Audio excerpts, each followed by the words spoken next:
Ben, on revient au problème de la tripe. Et comme par hasard, la tripe, c'est une de nos frontières. Bon, ceux qui commencent à me connaître savent que je suis un petit peu un agité, dans la mesure où je ne supporte pas de ne pas comprendre quelque chose. Alors, à l'âge de la retraite, eh ben, je me suis inscrit à un master de médecine environnementale qui est pour la première fois en Europe fait par l'Académie américaine de médecine environnementale.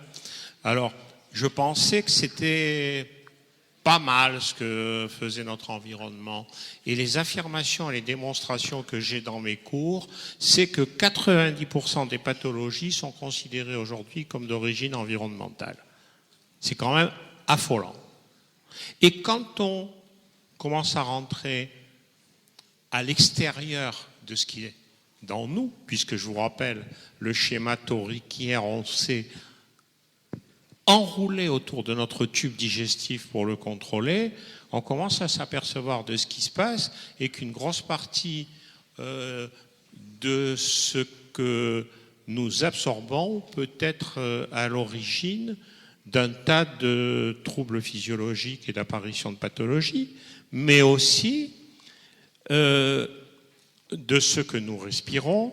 Alors souvent on pense à ce qu'on respire parce que on a l'exemple de la contamination par des virus quand quelqu'un vous tousse en face sans mettre la main parce qu'on a oublié de lui apprendre ça à l'école ou à la maison, parce qu'il y a de l'amiante dans l'air et tout ce que. Mais en fait, on est surtout confronté à ce qui passe dans le tube digestif.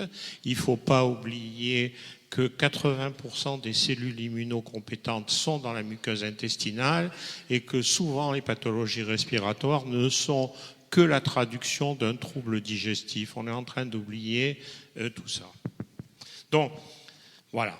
Donc, en fait, au niveau de la muqueuse intestinale, on peut avoir 3 composants qui sont altérés, c'est-à-dire le contenu du tube digestif, c'est-à-dire ce que nous avons ingéré, les sécrétions digestives qui sont à l'intérieur et le microbiote, les mucines intestinales dont on a parlé hier dans le cadre des colloïdes et la propre barrière intestinale, c'est-à-dire cette superficie équivalente à un terrain de foot dont l'épaisseur est celle d'une cellule puisque cet épithélium n'a qu'une couche et on a 45 microns d'épaisseur.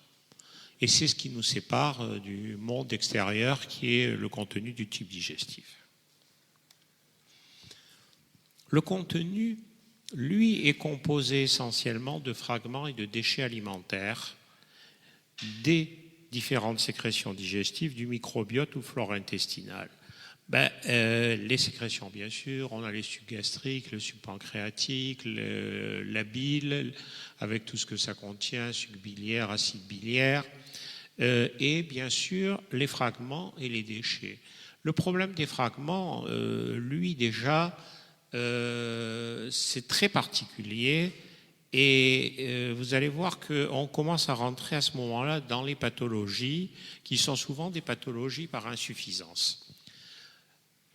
L'agression de la muqueuse se réalise quand les aliments sont complètement ingérés et c'est aujourd'hui.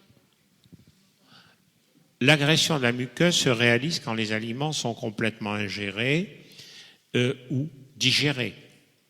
C'est-à-dire qu'on n'a pas assez d'amylase par défaut de mastication et ou de sécrétion. Et aujourd'hui, une des caractéristiques du profil des obèses, c'est qu'il y a 10 fois moins d'amylase chez un obèse que chez un individu normal. Donc on a des caractéristiques chimiques et bactériologiques qui vont définir le profil morphologique et pathologique d'un individu. Et ça, c'est très important. Le deuxième, c'est les insuffisances d'acidité gastrique.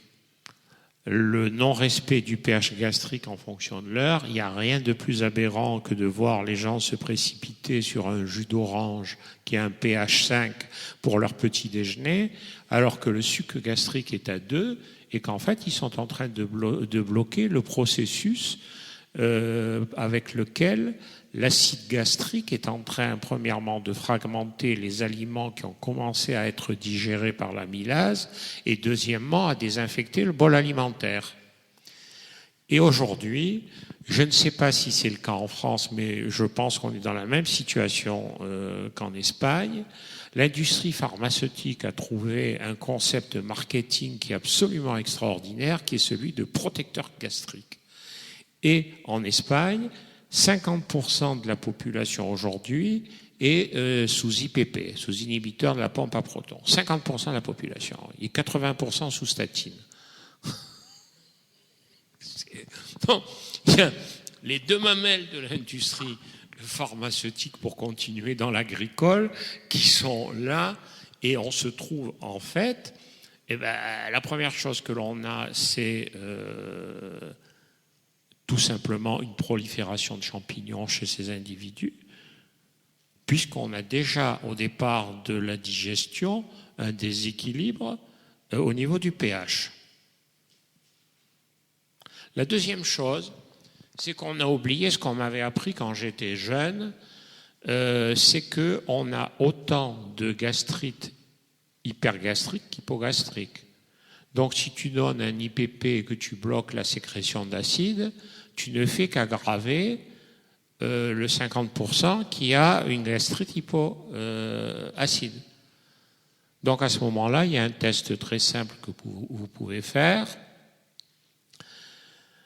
C'est le matin à jeun, une cuillère à café à raser de bicarbonate dans un peu d'eau que vous avalez donc en vous réveillant, et vous avez votre montre à côté et vous commencez à regarder combien de temps après va apparaître le premier RAW. Si vous avez une acidité correcte, vous allez fabriquer du gaz carbonique et le RAW arrive en 1 minute.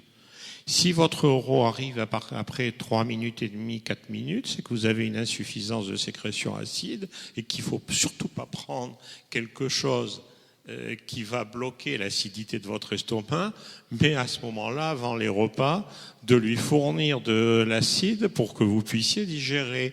Et la technique à ce moment-là, quand le RAW apparaît après 3 minutes, c'est simplement un petit peu d'eau tiède, dans le respect de ce qu'enseigne la médecine ayurvédique, il ne faut jamais boire froid avant un repas, avec une cuillère à café de vinaigre de cidre ou de pomme, si possible bio, sans sulfite, parce qu'on arrive à mettre des sulfites dans le vinaigre pour le colorer. Et vous vous retrouvez donc avec des gens qui recommencent à digérer et à ne plus du tout être ballonnés. C'est bête, c'est simple, c'est facile à faire.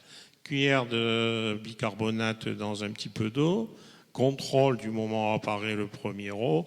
Si ça paraît entre 1 minute, 1 minute 30, c'est que vous avez une acidité normale. Il y a des gens qui commencent à rôter immédiatement, alors là, il y a trop d'acide, mais la plupart des gens qui ne sont pas améliorés par tous les poutingues qu'ils peuvent avaler pour l'estomac, c'est qu'il n'y a pas assez d'acide, et le RAW, c'est à partir de 3 minutes. J'ai vu quelqu'un qui a eu un RAW qui est apparu au bout de 8 minutes, il était sous IPP, tous les prazoles que vous pouvez avoir dans le commerce, il digérait absolument rien. Et ça a été supprimé, le comprimé, il s'est retrouvé à 4 minutes. Là, on lui a donné un petit peu de vinaigre de cidre et puis ça a régulé sa digestion. Donc déjà, on peut équilibrer les choses avec des méthodes naturelles qui ne sont pas agressives.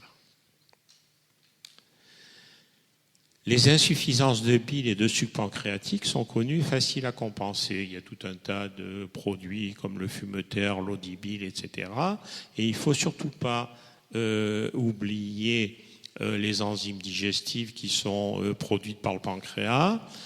Souvent, on a des ballonnements parce que les gens ne sont pas capables de digérer la cellulose. Il y a beaucoup de femmes qui se disent « je mange que des salades et regarde comment je suis enflé ». C'est normal. Quand on voit déjà quand les salades qui ne sont pas bio, de quelle façon elles sont préparées. Quand je vois les gens qui se précipitent sur les salades iceberg, c'est de la folie sur le plan digestif. On est en train d'esquinter le tube digestif.